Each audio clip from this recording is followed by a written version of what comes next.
প্রিয় ছাত্রছাত্রী, তোমাদের দেওয়া কথা মতো একের পর এক গুরুত্বপূর্ণ সাবজেক্ট নিয়ে গুরুত্বপূর্ণ সাবজেক্টের সাজেশন নিয়ে যেমন আলোচনা করছি তেমনি আলোচনা করছি বিভিন্ন ধরনের প্রশ্নের উত্তর।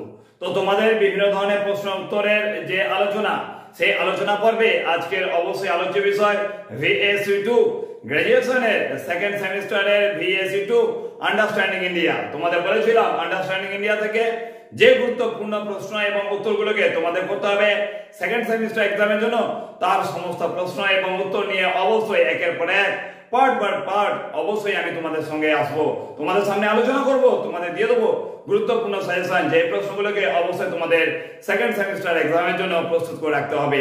তা অবশ্যই আরেকটা পর্ব নিয়ে উপস্থিত আজকে আমি তোমাদের সামনে শেখ আমির আলী, আর তোমরা দেখছো আমার সঙ্গে তোমাদের ইউটিউব চ্যানেল আমির আলী টিউটোরিয়াল হোম। তো তোমাদেরকে অবশ্যই আন্ডারস্ট্যান্ডিং ইন্ডিয়ার গুরুত্বপূর্ণ সাজেশনটা দিয়ে দিই। তার আগে অবশ্যই বলে রাখবো, যদি তুমি আমার চ্যানেলে প্রথমে থাকো তাহলে অবশ্যই চ্যানেলটাকে সাবস্ক্রাইব করে অল বেল নোটিফিকেশনে অবশ্যই প্রেস করে রাখবে। পারলে তোমার বন্ধু বান্ধবদের, তোমার নিয়ার এন্ড ডিয়ারকে অবশ্যই বেশি বেশি করে ভিডিওটা শেয়ার করবে। তো চলো আজকে অবশ্যই আন্ডারস্ট্যান্ডিং ইন্ডিয়ার যে বিষয়টা নিয়ে আলোচনা করবো সেটা অবশ্যই ভারতের সংবিধান। অবশ্যই আন্ডারস্ট্যান্ডিং ইন্ডিয়ার একটা চ্যাপ্টার ভারতের সংবিধান। এখান থেকে যে মোস্ট ইম্পর্টেন্ট গুরুত্বপূর্ণ প্রশ্ন এবং উত্তরগুলো পরীক্ষার জন্য করতে হবে সেগুলোকে একের পর এক তোমার সামনে তুলে ধরছি। অবশ্যই এটাকে দেখে নিয়ে খাতায় নোট ডাউন করে অবশ্যই প্রস্তুত করে রাখো।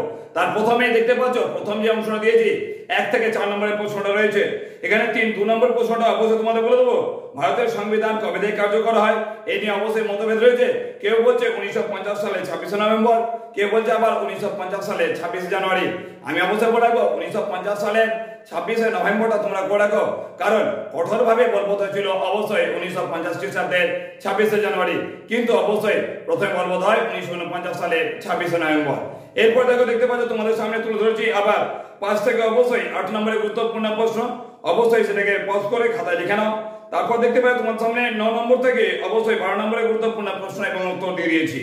এরপর দেখো তোমাদের সামনে তুলে ধরছি 13 থেকে 17 নম্বরের গুরুত্বপূর্ণ প্রশ্নগুলো। তারপর দেখে নাও তোমাদের তুলে ধরেছি 18 নম্বর থেকে 21 নম্বরের গুরুত্বপূর্ণ প্রশ্ন এবং তার উত্তরগুলোকে। তারপর 22 নম্বর থেকে অবশ্যই 25 নম্বরের গুরুত্বপূর্ণ প্রশ্ন তুলে ধরেছি। এর পরবর্তীকালে দেখো 26 থেকে তোমাদের সামনে তুলে ধরেছি 29 নম্বরের গুরুত্বপূর্ণ প্রশ্ন এবং উত্তর, প্রত্যেকটা প্রশ্নের উত্তর অবশ্যই তোমাদের দিয়ে দিচ্ছি। এরপর দেখো তোমাদের রয়েছে 30 নম্বর থেকে পরবর্তীকালে অবশ্যই তোমাদের রয়েছে এখানে 33 নম্বর প্রশ্ন। তারপর দেখে নেবে 34 নম্বর থেকে দিয়ে দিয়েছি তোমাদের 38 নম্বরের গুরুত্বপূর্ণ প্রশ্ন এবং উত্তর। তারপর দেখে নেবে 39 নম্বর থেকে তোমার দিয়ে দিয়েছি 43 নম্বরের গুরুত্বপূর্ণ প্রশ্ন উত্তর। এবং এরপর দেখে নাও লাস্ট তোমাদের দিচ্ছি 44 নম্বর থেকে 48 নম্বরের গুরুত্বপূর্ণ প্রশ্ন এবং উত্তর। অর্থাৎ ভারতের সংবিধান থেকে তোমাদের সামনে আমি তুলে ধরলাম মোট 48টা গুরুত্বপূর্ণ প্রশ্ন। এই প্রশ্নগুলোকে অবশ্যই তোমাদের আগত সেকেন্ড সেমিস্টার এক্সামের জন্য প্রস্তুত করে রাখতে হবে। তোমরা যে কোনো ইউনিভার্সিটি থেকে, যে কোনো কলেজ থেকে বিলং করো না কেন, ভারতের সংবিধান থেকে মোস্ট ইম্পর্টেন্ট প্রশ্ন আন্ডারস্ট্যান্ডিং ইন্ডিয়ার জন্য, এবং সেটা অবশ্যই সেকেন্ড সেমিস্টারের অবশ্যই গুরুত্বপূর্ণ। তাই এগুলোকে তোমার সামনে তুলে ধরলাম। এবং পরবর্তী যে গুরুত্বপূর্ণ চ্যাপ্টারগুলো রয়েছে বা যে চ্যাপ্টারটা আগে দিয়েছি যদি না দেখে থাকো তাহলে চ্যানেলে গিয়ে সেগুলোকে দেখে নাও।